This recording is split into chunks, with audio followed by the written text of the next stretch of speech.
नमस्कार, मैं हूं माही सिंह और आप देख रहे हैं नेक्स्ट 9 न्यूज। धनंजय सिंह एक ऐसा चेहरा जिसने फिर से जेल से आने के बाद सियासी राजनीति को फिर से गर्म कर दिया है। आपको बता दें, धनंजय सिंह के जेल से बाहर आने के बाद अब लगातार घमासान जारी है। अब ऐसे में कहा जा रहा है कोर्ट ने उनको जेल से बेल दे दी है। वो अपनी पत्नी से चुनाव प्रचार में लग गए हैं, लेकिन अब एक बयान जिसमें मंगलसूत्र का बयान उन्होंने उनकी पत्नी श्रीकला रेड्डी ने कहीं ना कहीं बड़ा खुलासा किया है। उन्होंने मोदी सरकार को लेकर बड़ा हमला बोला है और अब ऐसे में माना जा रहा है कि आने वाले दिनों में क्या धनंजय सिंह जितनी आसान उनकी राह पहले थी, अब फिर से इस चुनाव में देखने को मिल सकती है या नहीं। बड़े सवाल खड़े होते हैं। हमारे साथ तनुज मौजूद हैं, इनसे जानते हैं कि क्या जिस तरीके से उनकी पत्नी श्रीकला रेड्डी अभी चुनावी माहौल में एक्टिव दिखाई दे रही है और वो भाजपा के ऊपर लगातार हमलावर है,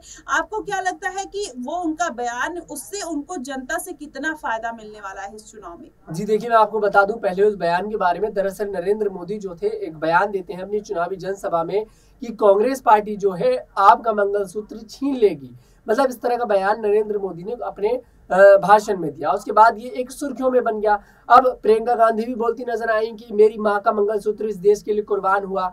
ठीक है, इस तरह की बातें हुई। उसके बाद जब ये बयान चर्चे में आ गया तो अब श्रीकला रेड्डी भी अब एक बात प्रेस कॉन्फ्रेंस करती है और प्रेस कॉन्फ्रेंस में बोलती हैं कि प्रधानमंत्री नरेंद्र मोदी, मेरे मंगलसूत्र की रक्षा कौन करेगा? बीजेपी सरकार मेरे पति को मारना चाहती है, जेल में उन्हें साजिश रची जा रही है उनको मारने की। खैर, ये सारी बातें देखिए बेबुनियाद है। ये इन बातों में कोई ठोस वो नहीं है। सिर्फ ये है कि चुनावों का टाइम चल रहा है और बयानबाजी तेज है, तो कहीं ना कहीं उन बयानबाजियों में पलटवार भी किया जाता है। मैं आपको बता दूं, श्रीकला रेड्डी जो है वो जौनपुर से बसपा की प्रत्याशी हैं और उनके पति धनंजय सिंह जो है वो बसपा के पूर्व सांसद रह चुके हैं इस सीट से। और कहीं ना कहीं अब वो देखिए बाहर आ चुके हैं, उनको बेल मिल चुकी है, तो कहीं ना कहीं वो अपनी पत्नी का पूरा सहयोग तो कर सकते हैं, लेकिन वो चुनाव नहीं लड़ सकते। उन पर हाई कोर्ट ने चुनाव लड़ने से रोक लगा दी है, इसलिए वो लोकसभा 2024 का चुनाव नहीं लड़ सकते। वहीं कहीं ना कहीं अब ये भी बात सामने आ रही है कि मायावती कहीं ना कहीं उन्हें बड़ी जिम्मेदारी पार्टी में दे सकती हैं। भले ही वो चुनाव नहीं लड़ सकते, लेकिन बसपा पार्टी इस चीज का पूरा फायदा उठाएगी कि उनका 2024 के चुनावों में पूरा साथ लिया जाए। जी बिल्कुल, जिस तरीके से बताया, मायावती कहीं ना कहीं उनको सपोर्ट देते हुए नजर आएंगी, लेकिन जिस तरीके से भाजपा के ऊपर उनकी पत्नी और वो लगातार हमलावर रहे हैं, अब ऐसे में आपको क्या लगता है कि इस चुनाव में कितना फायदा किस पार्टी को हो सकता है? भाजपा को इससे नुकसान होता हुआ नजर आएगा या मायावती को इससे फायदा पहुंचता हुआ नजर आएगा? देखिए, मायावती और भारतीय जनता पार्टी की बात करें माही, तो कहीं ना कहीं बीजेपी भी कुछ ऐसे बयान देती है जो वो गिर जाती है और मायावती की पार्टी भी कहीं ना कहीं ऐसे बयान देती है जो वो सुर्खियों में आ जाती है। अब हाल ही में आप कल की बात कर लीजिए, सीतापुर पहुंचते हैं आकाश आनंद, पार्टी के जो कोऑर्डिनेटर हैं, और वो जाकर बयान देते हैं नरेंद्र मोदी को लेकर। वो भारतीय जनता पार्टी को आतंकवादियों की पार्टी बताते हैं।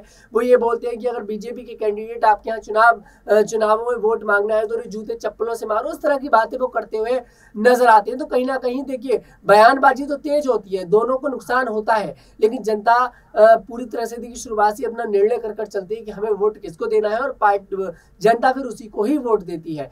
भारतीय जनता पार्टी के पास ये बात शुरुआत से कि उनके पास नरेंद्र मोदी का चेहरा है, इसलिए बीजेपी को इन बयानबाजियों से ज्यादा देखिए नुकसान नहीं होता है। लेकिन अगर विपक्ष बयानबाजी करता है तो विपक्ष पूरी तरह से गिरता हुआ नजर आता है और उनके वोट बैंक में भी कहीं ना कहीं गिरावट देखती हुई दिखाई देती है। जी बिल्कुल, जिस तरीके से आपने बताया कि वोट बैंक में गिरावट देखने को मिलती है, लेकिन इस बार के जिस तरीके से बसपा ने अपना रुख अपनाया है और धनंजय सिंह की जिस तरीके से कंट्रोवर्सी रही, अभय सिंह अब इस मैदान में कूद रहे हैं, दोनों की आपस में कहासुनी जारी है। अब ऐसे में देखना होगा कि इन सभी कहासुनी के बीच में किसका फायदा होते हुए नजर आएगा। लोकसभा का चुनाव तीसरे चरण का होने वाला है। अब ऐसे में भाजपा अपनी कितनी पैठ जमा पाती है और इन सभी पार्टियों को मात दे पाती है या नहीं, या जिस तरीके से श्रीकला रेड्डी ने इस बार एंट्री मारी है चुनाव में, क्या वो अपने पति की तरह फिर से अपना सियासी मैदान तैयार कर पाएंगी या नहीं, ये आने वाले चुनाव के बाद पता चल जाएगा। फिलहाल आपकी इस पे क्या प्रतिक्रिया बनेगी,